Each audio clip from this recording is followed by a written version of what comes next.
Welcome back to biology classes. मैं हूँ ऋचा श्रीवास्तव। मैं आपका क्लास 9th का जो चैप्टर 3 है डाइवर्सिटी इन लिविंग ऑर्गेनिज्म वो एक्सप्लेन कर रही हूँ, जिसमें मैंने आपको कुछ चीजें बताई हुई थी, जैसे डाइवर्सिटी क्या है, उसमें बायोडाइवर्सिटी क्या होता है, बायोडाइवर्सिटी के बाद क्लासिफिकेशन क्यों किया गया, क्या डिफिकल्टी आ रही थी ऑर्गेनिज्म की स्टडी में, फिर उसके बाद उनको कैसे डिवाइड किया गया, किन किन साइंटिस्ट ने इसमें इंपॉर्टेंट रोल प्ले किया, फिर 5 किंगडम सिस्टम दिया गया, लेकिन उसके पहले बाइनोमियल नोमेनक्लेचर आया, जिसमें जीनस और स्पीसीज में सबसे पहले ऑर्गेनिज्म को डिवाइड किया गया उनका स्पेसिफिक नेम देने के लिए, जिससे हम आसानी से पहचान सके उन्हें। फिर उसके बाद 5 किंगडम सिस्टम आया, जिसमें मैंने बताया था कि 5 किंगडम कौन कौन से हैं, Monera, Protista, fungi, Plantae and animalia. ये 5 किंगडम के बारे में मैंने आपको बताया था, पर डिटेल नहीं बताया था मैंने। ठीक है, तो चलिए आज का जो टॉपिक है वो है किंगडम मोनेरा। उसके कैरेक्टर्स देखते हैं कि क्या क्या कैरेक्टर्स उसमें पाए जाते हैं। तो सबसे पहला कैरेक्टर उसमें क्या है कि ये माइक्रोस्कोपिक होते हैं।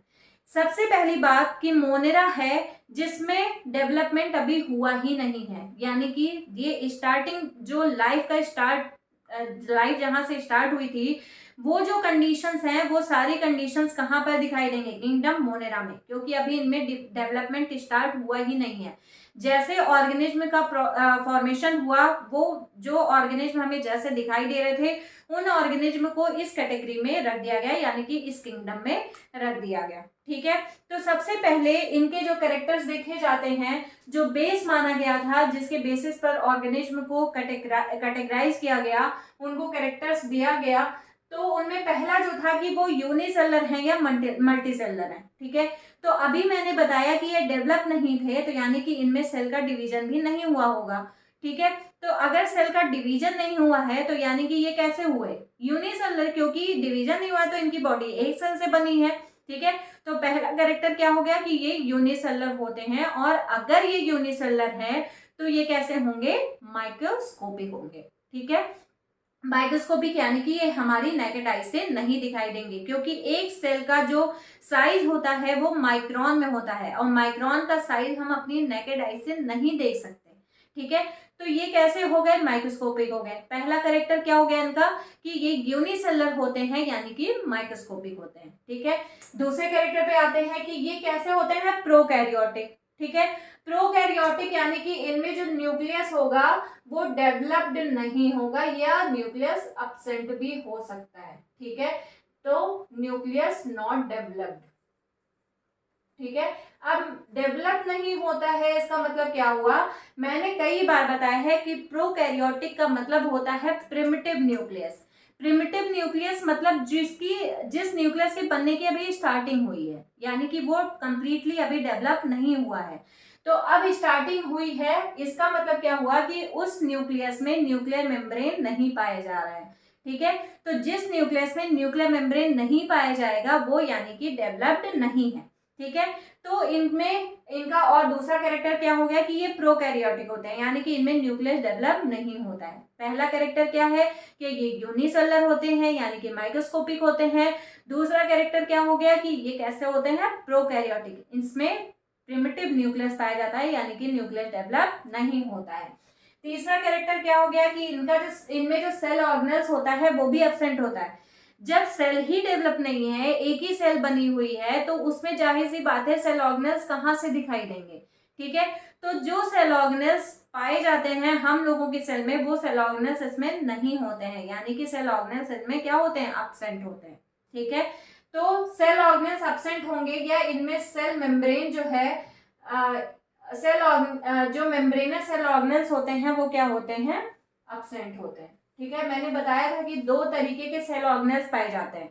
एक होते हैं मेम्ब्रेनस, मतलब ऐसे सेल ऑर्गेनल्स जिनके ऑर्गन के चारों तरफ क्या पाई जाती है, मेम्ब्रेन पाई जाती है।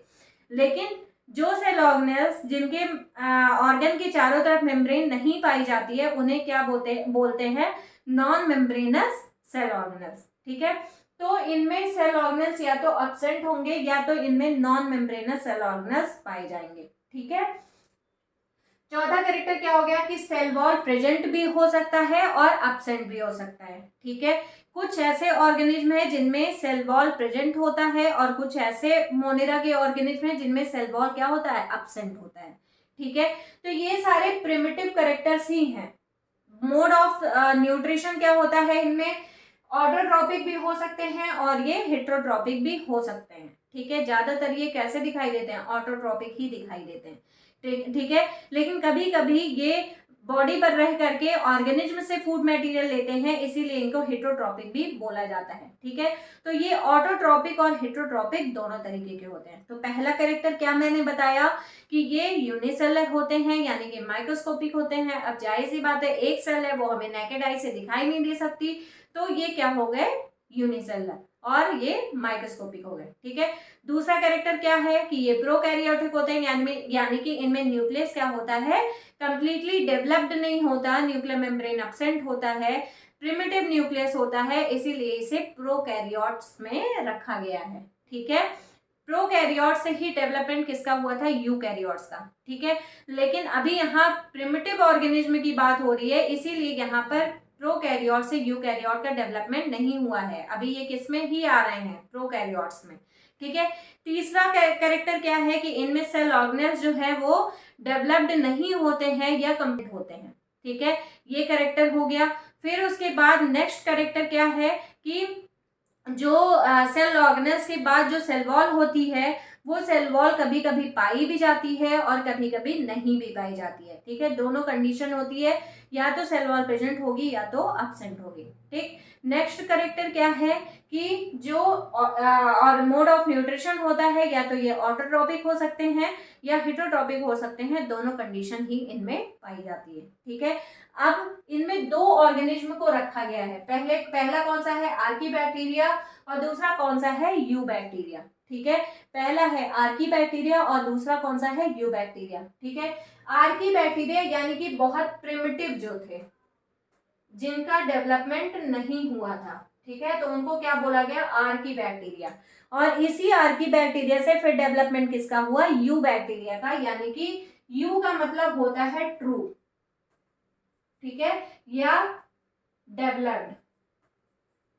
यू का मतलब होता है ट्रू या वेल डेवलप्ड, मतलब कि इनसे आर्कीबैक्टीरिया से किसका डेवलपमेंट हुआ, यू बैक्टीरिया का। अब चलिए देखते हैं कैरेक्टर्स आर्कीबैक्टीरिया के क्या हैं और यू बैक्टीरिया के क्या हैं।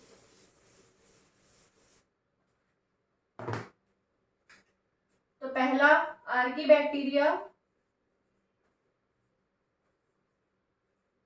इसमें पहला कैरेक्टर होता है कि इनमें न्यूट्रिशन जो है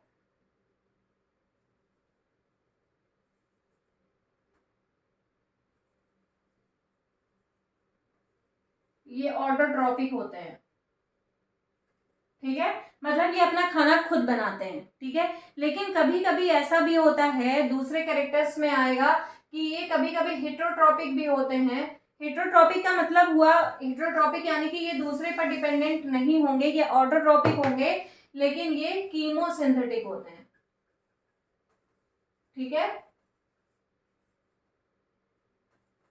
ये इनमें न्यूट्रिशन पहला तो होगा, पहला कैरेक्टर होगा कि ये ऑटोट्रॉपिक होंगे, यानी कि फोटो ऑटोट्रॉपिक, जिसमें ये लाइट का यूज करके फूड मटेरियल को बनाएंगे। ठीक है, लेकिन दूसरे क्या होते हैं, कीमो ऑटोट्रॉपिक। दूसरा कैरेक्टर हो गया कि ये केमिकल सब्सटेंसेस का यूज करके ये क्या करते हैं, फूड मटेरियल को सिंथेसाइज करते हैं। साथ में तीसरा कैरेक्टर क्या है कि ये कहीं भी पाए जा सकते हैं, यानी कि बहुत डाइवर्स कंडीशन जो होती है उसमें भी ये पाए जा सकते हैं। जैसे बहुत ज्यादा साल्टी एरिया में भी ये पाए जा सकते हैं, बहुत ज्यादा हॉट एरिया में भी ये पाए जा सकते हैं, बहुत ज्यादा कोल्ड एरिया में भी ये पाए जा सकते हैं, जबकि यू बैक्टीरिया वहां पर सरवाइव नहीं कर सकते।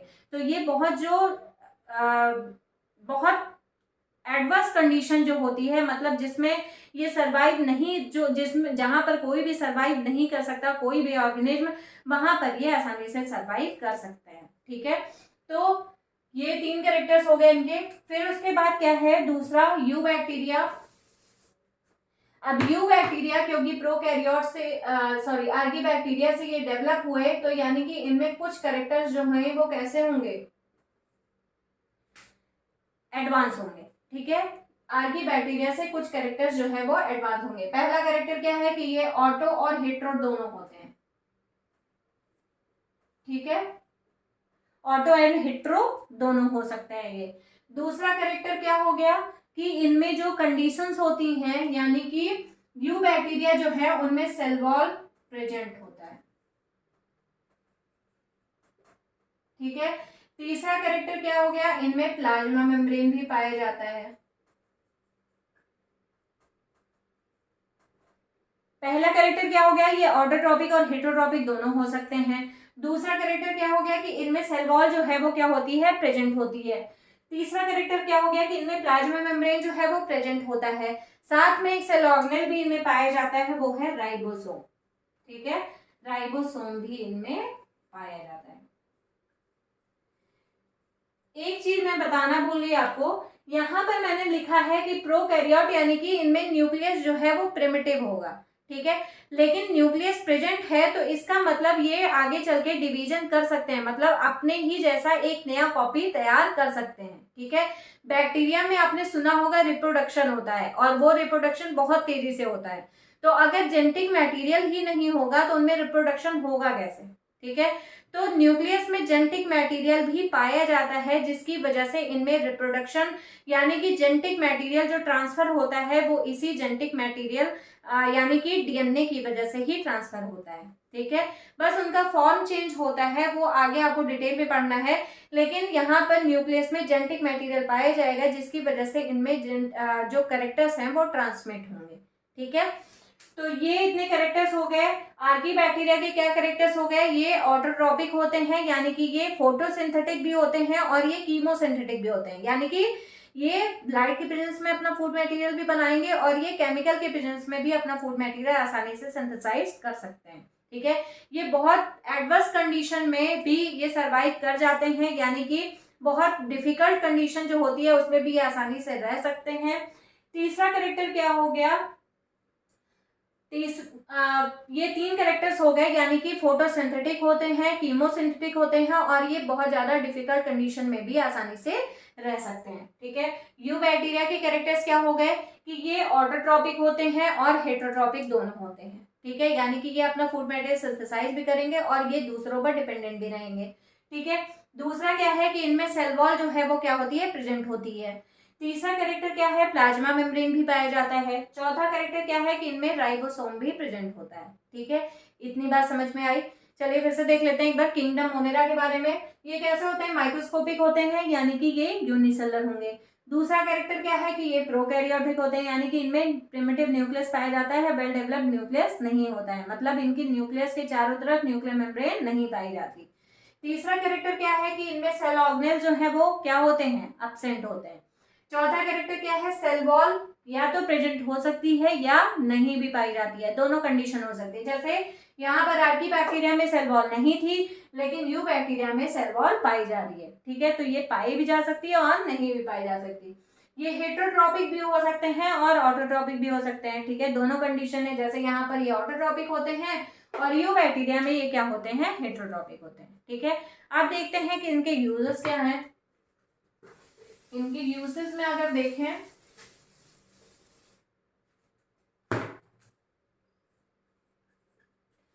तो आपने देखा होगा दूध से दही का बनना। ठीक है, दूध से दही का बनना किसकी वजह से होता है, आपने सुना भी होगा, बहुत बेसिक क्वेश्चन है ये। दूध से दही का बनना ये एक बैक्टीरिया की वजह से ही होता है और वो बैक्टीरिया कौन सा है, लैक्टोबैसिलस। ठीक है, तो अब ये बैक्टीरिया क्या कर रहा है, दूध से दही को बना रहा है, तो ये क्या हो गया, हमारे लिए बेनिफिशियल हो गया। ठीक है, हमारे आसपास मिलियंस ऑफ बैक्टीरिया प्रेजेंट होते हैं। ठीक है, लेकिन उसमें से कुछ बेनिफिशियल होते हैं और कुछ हार्मफुल होते हैं। किसी को गुड बैक्टीरिया बोलते हैं, किसी को बैड बैक्टीरिया बोलते हैं। जैसे हमारी बॉडी के अंदर भी कुछ बैक्टीरिया होते हैं जो कि फूड के डाइजेशन में इंपॉर्टेंट रोल प्ले करते हैं, तो वो क्या हो गए, हमारे लिए गुड बैक्टीरिया हो गए। ठीक है, अगर वो ना रहे तो हमें हमारी बॉडी में फूड मटेरियल आसानी से डाइजेस्ट नहीं होगा। ठीक है, तो और कुछ ऐसे होते हैं जिसको जो हम बाहर से कंटामिनेटेड फूड खाते हैं तो वो हमारे उस कंटामिनेटेड फूड के साथ हमारी बॉडी में चले जाते हैं और हमें कई तरीके की बीमारियां कॉज करते हैं। ठीक है, तो ये जो बैक्टीरिया हैं इनको किल करने का काम भी उसी गुड बैक्टीरिया का है। अगर वो गुड बैक्टीरिया ना रहे तो हमारी बॉडी में ना तो कंप्लीट डाइजेशन हो पाएगा और ना ही हमारी बॉडी किसी भी बाहरी इन्वायरमेंट से सुरक्षित रह सकती है। ठीक है, तो इस तरीके से हम जो भी फूड मटेरियल अपटेक कर रहे हैं उसको डाइजेस्ट करने में कहीं ना कहीं बैक्टीरिया का इंपॉर्टेंट रोल है। ठीक है, और जो बैड बैक्टीरिया हमारी बॉडी में एंट्री कर रहा है उसको भी रोकने का काम किसका है, हमारी बॉडी में जो बैक्टीरिया प्रेजेंट है। ठीक है, तो ये हमारे लिए बेनिफिशियल भी हैं और हार्मफुल भी हैं। एक बैक्टीरिया है जो हमें डिजीज कॉज कर रहा है, एक बैक्टीरिया है जो उसी डिजीज को ठीक करने का भी काम कर रहा है। ठीक है, तो इस तरीके से ये दोनों काम करते हैं। फिर इसके अलावा एक और ऑर्गेनिज्म है, आपने ब्लू ग्रीन एल्गी के बारे में सुना होगा, ये मैंने पहले आपको बताया है ब्लू ग्रीन एल्गी के बारे में। ये भी मोनेरा में ही रखे गए हैं, यानी कि साइनोबैक्टीरिया। ठीक है, इन्हें शॉर्ट में क्या बोलते हैं, साइनोबैक्टीरिया बोला जाता है। आप लोग देखे होंगे जो हमारे घरों में जो काई जम जाती है, ठीक है, या बहुत सारे ऐसे सीज आप लोग देखे, बहुत सारे ऐसे रिवर आप लोग देखे होंगे जहां पर रेड कलर की एक लेयर बन जाती है उनके वाटर बॉडी पे।